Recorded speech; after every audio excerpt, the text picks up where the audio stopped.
प्राणी कछु न चेतई मद माया के अंद। कहो नानक बिन हर भजन परत ताहे जम फंद। जो सुख कहो चाहे सदा शरण राम की ले। कहो नानक सुन रे मना दुर्लभ मानक दे। माया कारण धावही मूर्ख लोग अजान।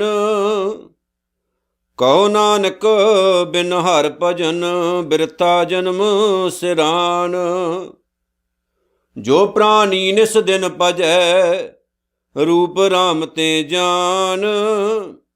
हर जन हर अंतर नहीं नानक साची मान।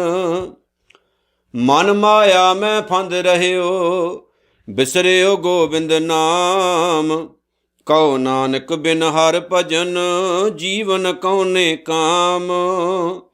कहो नानक बिन हर भजन जीवन कौने काम। गुरु रूप गुरु प्यारी साध संगत जीओ,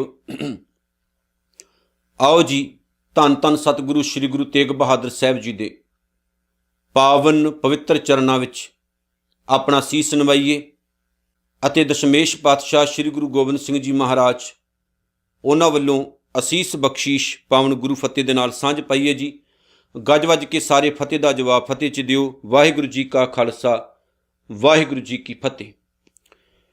9ਵੇਂ ਮਹਿਲੇ ਦੇ ਸ਼ਲੋਕਾਂ ਦੀ ਵਿਚਾਰ ਚੱਲ ਰਹੀ ਹੈ, ਜਿਹਦੀਆਂ ਹੁਣ ਤੱਕ ਅਸੀਂ 5 ਵੀਡੀਓ ਬਣਾ ਚੁੱਕੇ ਹਾਂ। ਇਹ 6ਵਾਂ ਪਾਰਟ ਹੈ, 6ਵੀਂ ਵੀਡੀਓ ਹੈ, ਜਿਹਦੇ ਵਿੱਚ ਅਸੀਂ ਸਤਿਗੁਰੂ ਜੀ ਦੀ ਅਪਾਰ ਦਇਆ ਨਾਲ ਅਪਾਰ ਕਿਰਪਾ ਦੇ ਨਾਲ 5 ਸ਼ਲੋਕਾਂ ਦੀ ਵਿਚਾਰ ਕਰਨ ਲੱਗੇ ਹਾਂ, ਜੋ 26 ਨੰਬਰ ਤੋਂ ਲੈ ਕੇ 30 ਨੰਬਰ ਤੱਕ ਚੱਲਣਗੇ।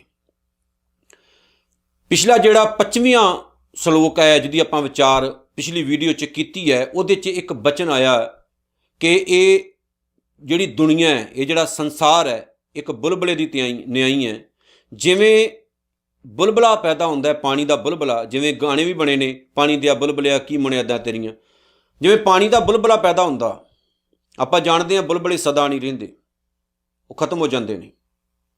ਗੁਰੂ ਤੇਗ ਬਹਾਦਰ ਸਾਹਿਬ ਦੇ ਕਹਿਣ ਦਾ ਮਤਲਬ ਹੈ ਜੀਵਨ ਵੀ ਇੱਕ ਪਾਣੀ ਦੇ ਬੁਲਬੁਲੇ ਵਰਗਾ ਪਿਆਰਿਓ, ਸਦਾ ਨਹੀਂ ਰਹਿਣਾ। ਇਹ ਸਰੀਰ ਵੀ ਇੱਦਾਂ ਦਾ ਹੀ ਹੈ, ਸਦਾ ਤਾਂ ਰਹਿਣਾ ਨਹੀਂ, ਇੱਕ ਦਿਨ ਖਤਮ ਹੋ ਜਾਣਾ। ਫਿਰ ਇਸ ਪਾਣੀ ਦੇ ਬੁਲਬੁਲੇ ਵਰਗੇ ਇਸ ਜੀਵਨ ਤੋਂ ਕਿਉਂ ਨਾ ਚੰਗੇ ਕੰਮ ਕੀਤੇ ਜਾਣ, ਕਿਉਂ ਮਾੜੇ ਕੰਮ ਕੀਤੇ ਜਾਣ। ਕਿਉਂ ਨਾ ਚੰਗਾ ਸੋਚਿਆ ਜਾਵੇ, ਕਿਉਂ ਮਾੜਾ ਸੋਚਿਆ ਜਾਵੇ। ਕਿਉਂ ਨਾ ਚੰਗਾ ਕੀਤਾ ਜਾਵੇ, ਕਿਉਂ ਮਾੜਾ ਕੀਤਾ ਜਾਵੇ। ਸਾਰੀ ਬਾਣੀ ਦੇ ਵਿੱਚ ਇਹ ਗੱਲਾਂ ਸਮਝਾਈਆਂ ਗਈਆਂ, ਬੰਦੇ ਨੂੰ ਸਮਝਾਇਆ ਗਿਆ ਕਿ ਬੰਦੇ ਜਿੱਥੇ ਤੂੰ ਆਪਣੀ ਜ਼ਿੰਦਗੀ ਨਰਕ ਬਣਾਉਣਾ, ਉੱਥੇ ਹੋਰਨਾਂ ਲੋਕਾਂ ਦੀ ਵੀ ਬਣਾ ਦੇਣਾ। ਖਾਸ ਕਰ ਤਾਕਤਵਰ ਲੋਕ ਜਿਹੜੇ ਆ, ਨਸ਼ੇ ਵਿੱਚ ਐਸੇ ਸੁੱਤੇ ਹੋਏ ਆ, ਉਹਨਾਂ ਨੂੰ ਕੁਛ ਦਿਸਦਾ ਨਹੀਂ। ਇੱਕ ਬਚਨ ਕਰਦੇ, ਹੁਕਮ ਕਰਦੇ ਆ, ਤੈਸ਼ ਨੈਸ਼ ਕਰੀ ਜਾਂਦੇ, ਦੇਸ਼ਾਂ ਦੇ ਦੇਸ਼ ਲੋਕਾਂ ਦਾ ਜੀਵਨ ਬਰਬਾਦ ਕਰੀ ਜਾਂਦੇ। ਸਤਿਗੁਰੂ ਇਹੀ ਸਮਝਾਉਂਦੇ ਨੇ, ਪਿਆਰਿਓ ਸਦਾ ਨਹੀਂ ਬਹਿ ਰਹਿਣਾ, ਚੰਗੇ ਕੰਮ ਵੱਲ ਜੀਵਨ ਜੋੜੀਏ। ਹੁਣ ਜਿਹੜਾ ਸ਼ਲੋਕ ਅਗਲਾ ਸ਼ੁਰੂ ਹੁੰਦਾ 26ਵਾਂ, ਉਹਦੇ ਵਿੱਚ ਸਤਿਗੁਰੂ ਨੇ ਬੜੀ ਹੈਰਾਨੀ ਪ੍ਰਗਟਾਈ ਕਿ ਪਤਾ ਵੀ ਹੈ ਕਿ ਪਾਣੀ ਦੇ ਬੁਲਬੁਲੇ ਵਰਗਾ ਜੀਵਨ ਹੈ, ਸਦਾ ਨਹੀਂ ਰਹਿਣਾ। ਇਹਦੇ ਬਾਵਜੂਦ ਵੀ ਪ੍ਰਾਣੀ ਕਛੂ ਨਾ ਚੇਤਈ, ਇਹਦੇ ਬਾਵਜੂਦ ਵੀ ਬੰਦਾ ਇਸ ਗੱਲ ਨੂੰ ਨਹੀਂ ਸਮਝਦਾ। ਮਦ ਮਾਇਆ ਕੈ ਅੰਧ, ਮਦ ਦਾ ਭਾਵ ਨਸ਼ਾ, ਮਾਇਆ ਦੇ ਨਸ਼ੇ ਵਿੱਚ ਅੰਨਾ ਹੋਇਆ ਇਨਸਾਨ ਇਸ ਗੱਲ ਨੂੰ ਨਹੀਂ ਸਮਝਦਾ, ਪੁੱਠੇ ਕੰਮ ਕਰੀ ਜਾਂਦਾ, ਆਤਮਿਕ ਜੀਵਨ ਨੂੰ ਬਰਬਾਦ ਕਰੀ ਜਾਂਦਾ। ਸਮਝ ਨਹੀਂ ਆ ਰਹੀ ਉਹਨੂੰ ਕਿ ਮੈਂ ਕੀ ਕਰ ਰਿਹਾ। ਕਹੋ ਨਾਨਕ ਬਿਨ ਹਰ ਭਜਨ, ਗੁਰੂ ਤੇਗ ਬਹਾਦਰ ਸਾਹਿਬ ਕਹਿੰਦੇ ਨੇ ਕਿ ਬਗੈਰ ਰੱਬ ਦੀ ਸੋਚ ਤੋਂ, ਬੰਦਗੀ ਤੋਂ, ਪਰਤ ਤਾਹੇ ਜਮ ਫੰਦ, ਜਮਾਂ ਦੀਆਂ ਜਿਹੜੀਆਂ ਫਾਹੀਆਂ ਨੇ ਇਹਦੇ ਗਲ 'ਚ ਪੈ ਜਾਂਦੀਆਂ ਨੇ। ਜਮ ਬਾਹਰੋਂ ਨਹੀਂ ਆਉਂਦੇ, ਉਹ ਆਪਾਂ ਤਿਆਰ ਕਰਦੇ ਹਾਂ। ਜਿਵੇਂ ਪਾਪ ਪਾਪੀ ਨੂੰ ਮਾਰ ਦਿੰਦਾ, ਜਿਵੇਂ ਗਲ 'ਚ ਬੰਨੇ ਹੋਏ ਪੱਥਰ ਬੰਦੇ ਨੂੰ ਡੋਬ ਦਿੰਦੇ ਨੇ, ਇੱਦਾਂ ਹੀ ਸਾਡੇ ਕੀਤੇ ਹੋਏ ਔਗਣ ਸਾਡਾ ਨੁਕਸਾਨ ਕਰਦੇ ਹੈ। ਸਾਡੇ ਕੀਤੇ ਹੋਏ ਕਰਮ ਹੀ ਸਾਡਾ ਨੁਕਸਾਨ ਕਰਦੇ ਹੈ। ਦੱਦਾ ਸਤਿਗੁਰੂ ਦੀ ਪਾਵਨ ਬਾਣੀ ਦਾ ਬਚਨ ਹੈ, ਦੱਦੈ ਦੋਸ਼ ਨਾ ਦਿਓ ਕਿਸੈ, ਦੋਸ਼ ਕਰਮਾਂ ਆਪਣਿਆਂ जो मैं किया सो मैं पाया, दोष न दीजे अवरजना। पापी कर्म कमावदे करदे हाय हाय, नानक ज्यों मथन मधाणियां त्यों मथे धर्म राय। ਇਹ ਹੁੰਦਾ है, जो करोगे सो भरोगे। इस दुनिया च ही है सारा कुछ। गुरु तेग बहादुर साहब कहते मैं हैरान हाँ, पता भी है, ये बावजूद भी माड़े काम करी जाते हैं। ये गुरु तेग बहादुर साहब वेखो, जिन्हों ने औरंगजेब नूं ललकारिया, स्पष्ट किया औरंगजेब तू गलत कर रहा।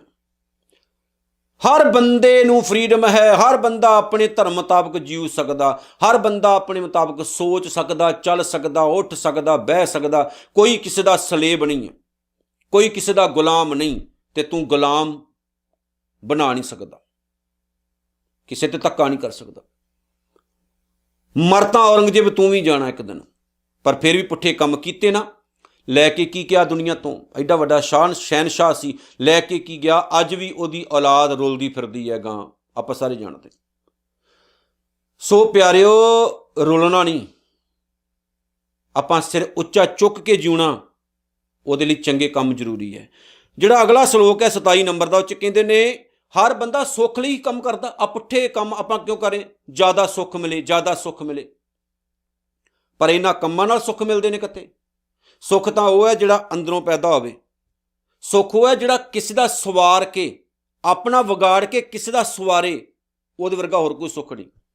किन्ना सुख मिलदा जदों कोई साडे सामने आके कहे मैनूं रोटी खवा दो, आप भुखे रह के भी आपां किसी नूं खवाउने, किन्ना सुकून मिलदा। वैसे भुख मिट जाती सारी।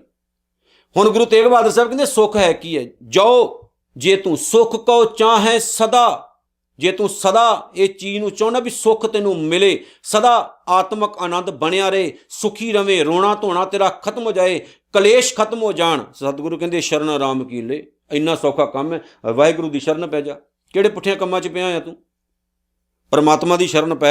कहो नानक सुन रे मना, दुर्लभ मानुख दे।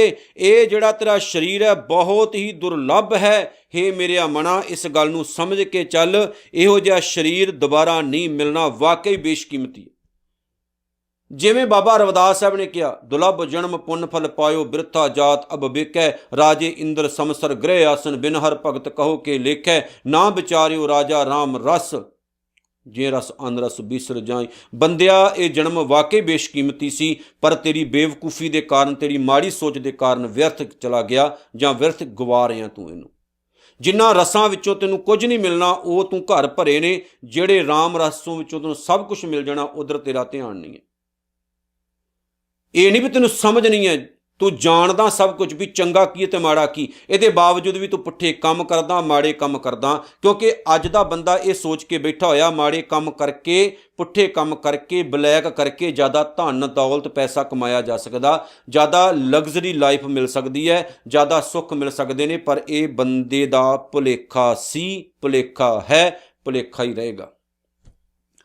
जिन्ना सुख ईमानदारी च है, जिन्ना सुख जिहड़ा हक हलाल विच है, किरत कमाई च है, उन्ना किते भी नहीं। बेईमानी च नहीं।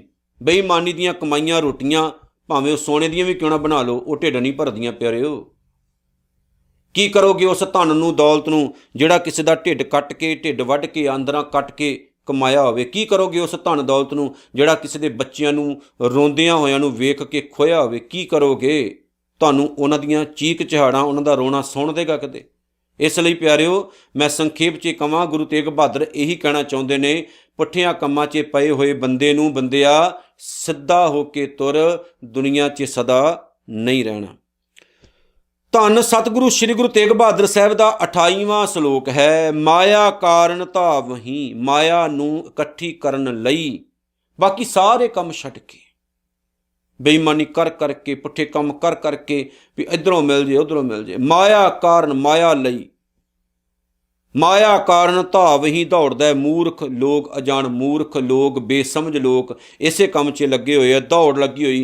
कोठे भर लो, बैंक भर लो, बस तिजोरियां भर लो, वड्डे वड्डे शाहूकार कारू वर्गे इस दुनिया च नहीं रहे, इन्ने इन्ने खजानियां दे मालक। आपां की किहड़े खेत दी मूली आ?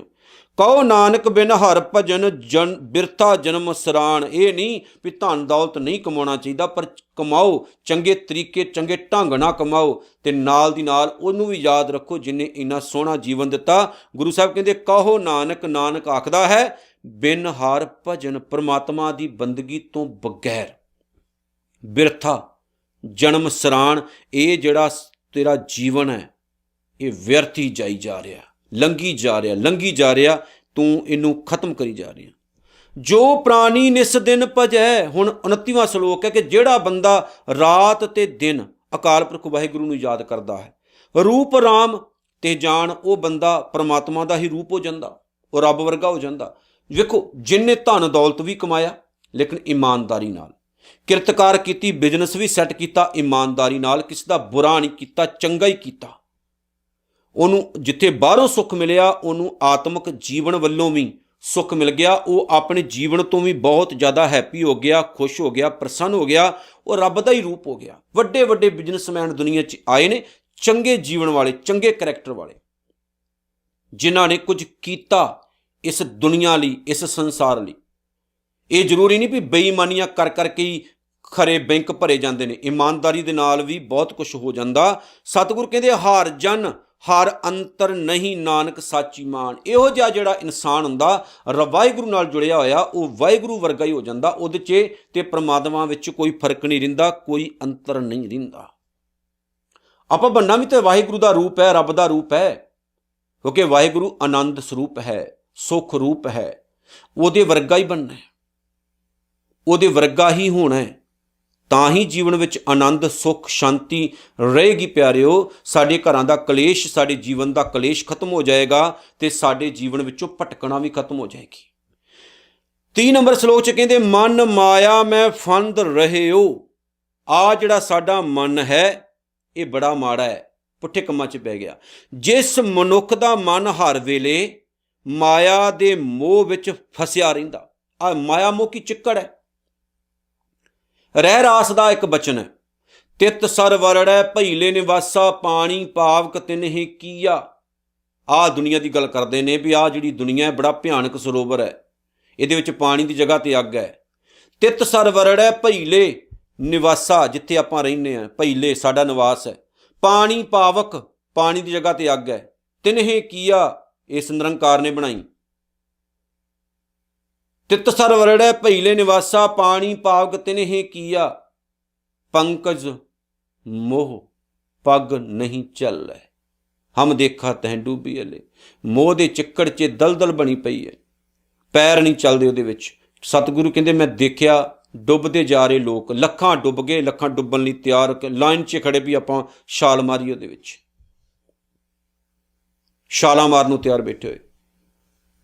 ਗੁਰੂ ਤੇਗ ਬਹਾਦਰ ਸਾਹਿਬ ਕਹਿੰਦੇ ਨੇ ਮਾਇਆ ਦੇ ਮੋਹ ਵਿੱਚ ਜਿਸ ਬੰਦੇ ਦਾ ਮਨ ਫਸਿਆ ਰਹਿੰਦਾ, ਬਿਸਰਿਓ ਗੋਬਿੰਦ ਨਾਮ, ਅਤੇ ਜਿਸ ਬੰਦੇ ਨੂੰ ਪ੍ਰਮਾਤਮਾ ਦਾ ਨਾਮ ਸਦਾ ਹੀ ਭੁੱਲਿਆ ਰਹਿੰਦਾ, ਜਿਹੜਾ ਯਾਦ ਹੀ ਨਹੀਂ ਕਰਦਾ ਇੱਕ ਨਿਮਖ ਲਈ ਵੀ, ਕਹੋ ਨਾਨਕ ਬਿਨ ਹਰ ਭਜਨ ਜੀਵਨ ਕਉਨੇ ਕਾਮ, ਉਹ ਤਾਂ ਡੁੱਬ ਗਿਆ। ਤੇ ਸਤਿਗੁਰ ਕਹਿੰਦੇ ਮੈਂ ਇਹਨੂੰ ਪੁੱਛਦਾ ਇਹੋ ਜਿਹੇ ਲੋਕਾਂ ਨੂੰ, ਇਹੋ ਜਿਹੇ ਬੰਦਿਆਂ ਨੂੰ ਜਿਹੜੇ ਆਪਣਾ ਜੀਵਨ ਇੱਦਾਂ ਹੀ ਬਰਬਾਦ ਕਰਕੇ ਚਲੇ ਜਾਂਦੇ, ਕਦੇ ਗੁਰੂ ਘਰ ਹੀ ਨਹੀਂ ਵੜਦੇ, ਕਦੇ ਪੂਰੀ ਪੂਰੀ ਜ਼ਿੰਦਗੀ ਜਪਜੀ ਸਾਹਿਬ ਨਹੀਂ ਪੜ੍ਹਿਆ ਉਹਨਾਂ ਨੇ। ਗੁਰਕਾ ਸਾਹਿਬ ਹੁੰਦਾ ਕੀ, ਹੱਥ 'ਚ ਫੜ ਕੇ ਨਹੀਂ ਵੇਖਿਆ। ਬਾਣੀ ਹੁੰਦੀ ਕੀ ਹੈ, ਹੱਥ 'ਚ ਫੜ ਕੇ ਨਹੀਂ ਵੇਖੀ। ਆਪਣੇ ਗੁਰੂਆਂ ਦੇ ਨਾਮ ਤੱਕ ਨਹੀਂ ਉਹਨਾਂ ਨੂੰ ਆਉਂਦੇ, ਪਤਾ ਹੀ ਨਹੀਂ, ਬਸ ਕੰਮ ਕੰਮ ਕੰਮ ਕੰਮ ਕੰਮ ਕੰਮ ਕੰਮ ਕੰਮ ਤੱਕ ਹੀ ਸੀਮਿਤ ਰਹਿ ਗਏ। ਬੱਚੇ ਵੀ ਵਿਗਾੜ ਲੈਂਦੇ ਨੇ, ਕਈ ਇੱਦਾਂ ਦੇ ਲੋਕ ਹੁੰਦੇ। ਮੈਂ ਕਹਿੰਦੇ ਪੁੱਛਣਾ ਚਾਹੁੰਦਾ ਵੀ ਇਸ ਜੀਵਨ ਦਾ ਫਾਇਦਾ ਕੀ ਹੈ, ਇਸ ਜਿਉਣ ਦਾ ਫਾਇਦਾ ਕੀ ਹੈ, ਜਿਸ ਜ਼ਿੰਦਗੀ ਦੇ ਵਿੱਚ ਸੁੱਖ ਹੀ ਨਹੀਂ ਤੈਨੂੰ, ਬਸ ਦੌੜਾਂ ਲਾਈਆਂ ਹੋਈਆਂ, ਕਮਾਲਾਂ ਕਮਾਲਾਂ ਕਮਾਲਾਂ, ਉੱਧਰੋਂ ਵੀ ਇਕੱਠਾ ਕਰ ਲਾਂ, ਉੱਧਰੋਂ ਵੀ ਇਕੱਠਾ ਕਰ ਲਾਂ। ਗੁਰੂ ਤੇਗ ਬਹਾਦਰ ਸਾਹਿਬ ਨੇ ਇਸ ਲਈ ਸਾਨੂੰ ਸਾਰਿਆਂ ਨੂੰ ਸਮਝਾਇਆ ਕਿ ਬੰਦਿਆ ਇਹ ਜੀਵਨ ਵਾਕਈ ਬੜਾ ਬੇਸ਼ਕੀਮਤੀ ਹੈ ਭਾਈ, ਇਹਦੀ ਕਦਰ ਕਰਨੀ ਸਿੱਖੋ। ਉਸ ਵਾਹਿਗੁਰੂ ਨੂੰ ਜਾਣੋ, ਪਹਿਚਾਣੋ, ਉਹਨੂੰ ਆਪਣੇ ਅੰਦਰੋਂ ਦੇਖੋ। ਇੱਕ ਗੱਲ ਕਹਿ ਕੇ ਮੈਂ ਸਮਾਪਤੀ ਕਰਨ ਲੱਗਾ, ਆਪਾਂ ਸਾਰੇ ਸੁੱਖ ਲਈ ਬੈਠੇ ਨਾ, ਆਪਾਂ ਅਮਰੀਕਾ, ਕੈਨੇਡਾ, ਦੁਨੀਆ ਦੀ ਕੰਟਰੀਆਂ 'ਚ ਜਾਂਦੇ ਹਾਂ, ਜੋਬਾਂ ਲਈ ਭਟਕਦੇ ਹਾਂ, ਸੁੱਖ ਲਈ ਭਟਕਦੇ ਹਾਂ ਨਾ। ਉਹ ਤਾਂ ਬਾਹਰਲਾ ਸੁੱਖ ਹੈ, ਉਹ ਤਾਂ ਮਿਲ ਹੀ ਜਾਏਗਾ, ਪਰ ਜਿਹਦੇ ਅੰਦਰ ਸੁੱਖ ਨਾ ਹੋਵੇ ਬਾਹਰਲੇ ਸੁੱਖ ਕੰਮ ਨਹੀਂ ਆਉਂਦੇ। ਜਿਵੇਂ ਸਿਆਣੇ ਕਹਿੰਦੇ ਏਸੀ ਦੀ ਹਵਾ ਤਾਂ ਤੇਰੇ ਸਰੀਰ ਨੂੰ ਠੰਡਾ ਕਰੇਗੀ ਨਾ, ਬਾਣੀ ਤੇਰੇ ਮਨ ਨੂੰ ਠੰਡਾ ਕਰਦੀ ਹੈ, ਅੰਦਰ ਨੂੰ ਠੰਡਾ ਕਰਦੀ ਹੈ। ਸੋ ਜੋ ਮੈਂ ਸਮਝਦਾ, ਮੈਂ ਥਿੰਕ ਕਰਦਾ, ਹੁਣ ਤੱਕ ਇਹ ਥਿੰਕ ਕੀਤਾ ਬਾਣੀ ਵਿੱਚੋਂ ਕਿ ਗੁਰਬਾਣੀ ਕਹਿੰਦੀ ਹੈ ਮਰ ਜਾਣਾ ਨਾ ਜਦੋਂ, ਨਹੀਂ ਰਹਿਣਾ ਇਸ ਦੁਨੀਆ ਵਿੱਚ, ਆਪਾਂ ਬੁਲਬੁਲੇ ਦੀ ਤਰ੍ਹਾਂ ਹਾਂ, ਆਪਾਂ ਇਸ ਸੰਸਾਰ ਵਿੱਚ ਰਹਿ ਰਹੇ ਹਾਂ ਪਰ ਇਹ ਦੁਨੀਆ ਸੁਪਨੇ ਦੀ ਤਰ੍ਹਾਂ ਹੈ। ਅਤੇ ਪਿਆਰਿਓ, ਇਸ ਲਈ ਪਰਮਾਤਮਾ ਦੀ ਸ਼ਰਨ ਪੈ ਕੇ ਚੰਗੇ ਕੰਮ ਕਰੀਏ, ਭਲਾ ਕਰੀਏ, ਚੰਗਾ ਸੋਚੀਏ, ਆਪਣੀ ਕਿਰਤਕਾਰ ਕਰੀਏ, ਆਪਣੇ ਬੱਚਿਆਂ ਨੂੰ ਪਾਲੀਏ, ਜੀਵਨ ਸੁਹੇਲਾ ਬਣਾਈਏ ਅਤੇ ਇਸ ਜੀਵਨ ਦੇ ਵਿੱਚ ਉਸ ਮਾਲਕ ਨੂੰ ਯਾਦ ਰੱਖੀਏ ਜਿਨਨੇ ਇਹ ਪਿਆਰਾ ਜਿਹਾ ਜੀਵਨ ਦਿੱਤਾ। ਬਸ ਇੰਨਾ ਕੁ ਯਾਦ ਰੱਖੋ, ਜ਼ਿੰਦਗੀ ਬੜੀ ਹੀ ਸੋਹਣੀ ਹੈ, ਹੋਰ ਸੋਹਣੀ ਬਣ ਜਾਏਗੀ। ਸੋ ਇਤਨੀਆਂ ਬੇਨਤੀਆਂ ਸਵੀਕਾਰ ਕਰੋ ਜੀ, ਭੁੱਲ ਚੁੱਕ ਦੀ ਖਿਮਾ। ਅਖੀਰ ਵਿੱਚ ਮੈਂ ਫਿਰ ਕਹਾਂ, ਗੁਰੂ ਤੇਗ ਬਹਾਦਰ ਸਾਹਿਬ ਦੇ ਸਲੋਕਾਂ ਦੀ ਵਿਆਖਿਆ ਜੋ ਅਸੀਂ ਸ਼ੁਰੂ ਕੀਤੀ ਹੈ, ਸਾਡਾ ਮੇਨ ਮਕਸਦ ਹੈ ਬਾਣੀ ਦੀ ਵਿਚਾਰ ਘਰ ਘਰ ਤੱਕ ਪਹੁੰਚਾਈਏ। ਸੋ ਜ਼ਰੂਰ ਸੁਣਿਆ ਕਰੋ, ਅੱਗੇ ਵੀ ਸ਼ੇਅਰ ਕਰਿਆ ਕਰੋ ਤਾਂ ਕਿ ਸਭਨਾਂ ਤੱਕ ਇਹ ਆਵਾਜ਼ ਪਹੁੰਚੇ ਗੁਰਬਾਣੀ ਦੀ, ਅਤੇ ਸਾਡੇ ਜੀਵਨ ਵਿੱਚੋਂ ਜੋ ਕੂੜ ਕਰਕਟ, ਗੰਦਗੀ, ਮਾੜੇ ਵਿਚਾਰ ਨੇ ਇਹ ਖਤਮ ਹੋ ਜਾਣ, ਅਸੀਂ ਆਪਣਾ ਜੀਵਨ ਸੋਹਣਾ ਬਣਾ ਕੇ ਦੁਨੀਆ ਤੋਂ ਜਾਈਏ। ਨਾਨਕ ਨਾਮ ਚੜ੍ਹਦੀ ਕਲਾ, ਤੇਰੇ ਭਾਣੇ ਸਰਬੱਤ ਦਾ ਭਲਾ। ਵਾਹਿਗੁਰੂ ਜੀ ਕਾ ਖਾਲਸਾ, ਵਾਹਿਗੁਰੂ ਜੀ ਕੀ ਫਤਿਹ।